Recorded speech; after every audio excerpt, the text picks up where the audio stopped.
mess this has become. It's got me feeling like I don't even feel like finishing the fucking book now, I'll put it that way. Welcome back to the Cornfield Season 3, which was intended to be a Q&A, and instead became a trauma punching bag from a couple horny trolls.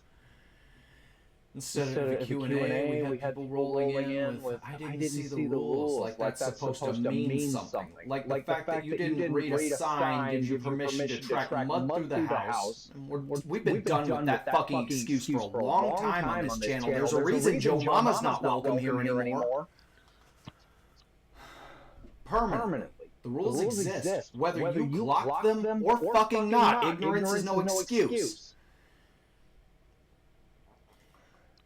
Tonight we're addressing something that's been festering. Publisher noise that will not die from some fresh pile on that just reminded me exactly why I built this corner of the internet the way I fucking built it, so let's go. King of Sorrow. Real fucking creative handle, right? Real fucking creative handle in a fucking line of real creative handles on these trolls. I mean, No Void, Joe Mama, Sunflower Love, like, the fuck? That's just stupid. They aren't even anonymous. They show who you are right out the gate. And yes, I had No Void and Sunflower Love figured out from the word go.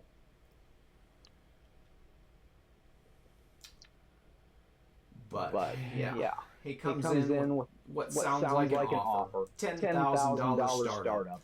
25% royalty. That's not nothing. That's not nothing at all, especially when you know what my years look like. TBI, homelessness, rebuilding from actual rubble while still putting words on a page. So yeah, on paper, 10 grand sounds like oxygen when you've been breathing dust.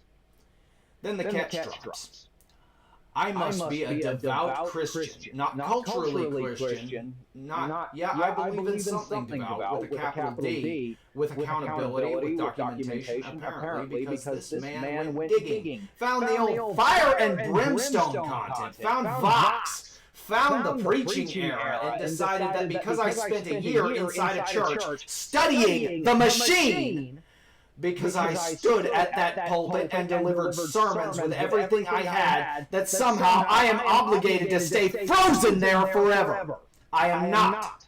He called me a sinner, a flip-flopper, because I came out of the other side of that year as a Gnostic. And no surprise, I know how the sausage is blessed. Let me be very clear about something. I didn't abandon faith. I followed it further than most people are willing to even go in the first place. I went inside the institution, watched how it operated. I watched what it did to people who needed it the most, and came out the other side with the demiurge framework, with the archon language, with the understanding that the God of this world and the true God are not in the same conversation. I put all of that into the furnace sermon format. That's not apostasy. That's archaeology. That's me doing the actual work instead of just inheriting a label.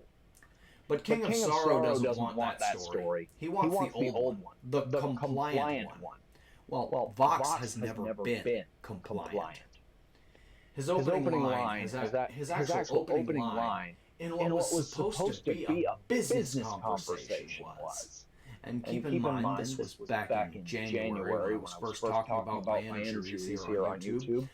I can help you out, but it's going to involve me reaming your ass until it bleeds. Gay! And I don't even have anything against gay people, but I am sick and tired of them thinking my ass is their personal fuckhole! Never once, and I'm not going to. Period! That quote, that happened. My response, not that desperate, sicko, and I meant and still mean every syllable. When his associate comes in with the attrition pitch, he'll agree when you shatter every other avenue, like, what? That's not negotiation, that's a siege. We're going to wait until you have nothing left, and then you'll sign whatever we put in front of you. And then they said that out loud, and they're proud of it! After all of that, after the sexualized threat and the siege mentality, they call me the sinner. In comes the man-baby script that's coming, I'm sure. You know the one. Real talk becomes crying, any boundary becomes fragile. Any refusal to bend becomes evidence of immaturity because in their framework, a man who absorbs punishment in silence is strong. And a man who says, no, that's not fucking happening, is throwing a tantrum somehow. This is exactly why I call myself a TI. A trauma-informed voice. With an authority most of the people throwing the script at me have never earned. I didn't get that credential in a seminar. I got it in the years, in the rooms, in the wreckage of the rebuild. But yeah, TI short for targeted individual. And when you're a targeted individual, the rebuild is made as difficult as possible. So you can OU off yourself. So they don't have to pay you when you finally get old. But fast forward to last night. Today even. Fresh guys drop into the stream. Complete stranger drops. Bro is always on the lookout. Damn straight I am. I didn't build this level of vigilance for fun. This is what survival infrastructure looks like when the threats are real. When they kept coming, when the pattern was consistent, when the pattern recognition stopped being paranoia and started being plain data. Damn straight. Then, this is the part that actually made my blood pressure spike and nearly gave me a heart attack. Others jumped in. Defenders, not of me. Defenders of King of Sorrow. Defenders of the Reamer. And their argument is, why can't you just meet in the middle? Why can't you find the crossway? Why are you so unwilling to compromise? I want you to sit with that for just a second. They're defending a man who opened with a graphic sexualized threat whose associate explicitly proposed attrition warfare. We'll wait until you're broken. And they are lecturing me about meeting in the middle. I said it in the stream. I'll say it here with the same energy. What you just described is the middle. If one negotiation is I want my book published on my terms, in my voice, with my worldview intact, and the other side is I want to sexually and financially break you while you're recovering from TBI and homelessness, and I'll wait as long as it takes. The middle of that is still abuse. And you don't split the difference with a predator and call it compromise. You don't meet someone halfway on stripping your work and call it collaboration. You don't give 50% of your spine and call that standing up. Meeting in the middle only works when both parties are standing on ground that isn't poisoned to begin with. And my ground is incredibly poisoned thanks to people from my past.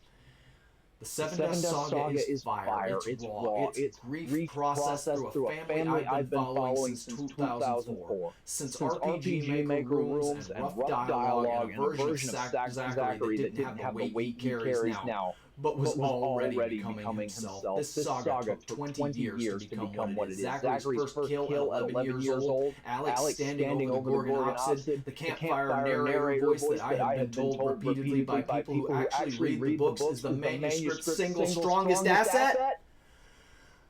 The Seven Deaths Saga does not get diluted. No purity tests, no compliance tax, no $10,000 with demonic strings attached. Itch.io, full control, straight to the real ones. You. That is the plan, and that has not changed.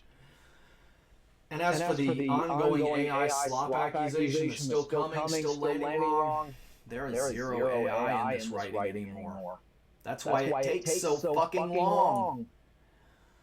Not a word. The prose is all mine. The campfire voice, the density that some people call bloat, I call it architecture. The sentences that build on each other, because that's what the work requires. Every chapter of Book 1, drafted by hand, paragraph mitosis, old versus new, line by line, that is the workflow and that's the craft. But you know what? When they say AI slop, part of me wants to ask, what does AI actually sound like at 3 in the morning, matching Isaac Brock's vocal cadences while hungry and furious and still building? What does AI do after everything they threw, and is still standing there with a manuscript and a pseudo catalog and a channel that has crossed 1,000 subscribers. An AI can't do that, not by itself anyway. An AI doesn't have a daughter it's writing leaving this entire legacy toward. AI doesn't have a saga that started before most of these critics were even in high school. I'm still here. I'm still testifying. I kill cereal and I build. That is the whole fucking sermon. So King of Sorrow and his defenders, you can join Joe Mama in exile. Banned. The cornfield is very large and it can absorb your predatory shaming. Meet in the middle with your abuser energy and lose it somewhere in between the rows where the light doesn't reach. If you're here to defend that, you're done. You're here to enforce a script on someone who stopped running scripts the day he walked out of that church, you're done. If you came to poke at the trauma instead of talking about the book, the RPG, the music, the furnace sermons, the actual living, breathing creature created universe being built here, well, there's the door, and it swings both ways. Rest of you, the ones who have been here, the ones who have read the work, the ones who bled alongside me, the ones who show up to the build and not just the drama, Climb Hazard Studios stays independent for you. The Seven Dust Saga stays sovereign for you. And we keep building. So let's grab that hammer and keep building. This has been Calvan Starling. And if this hit you in the chest, like, share, and subscribe. If you still think I'm a bitch, well, get over yourself.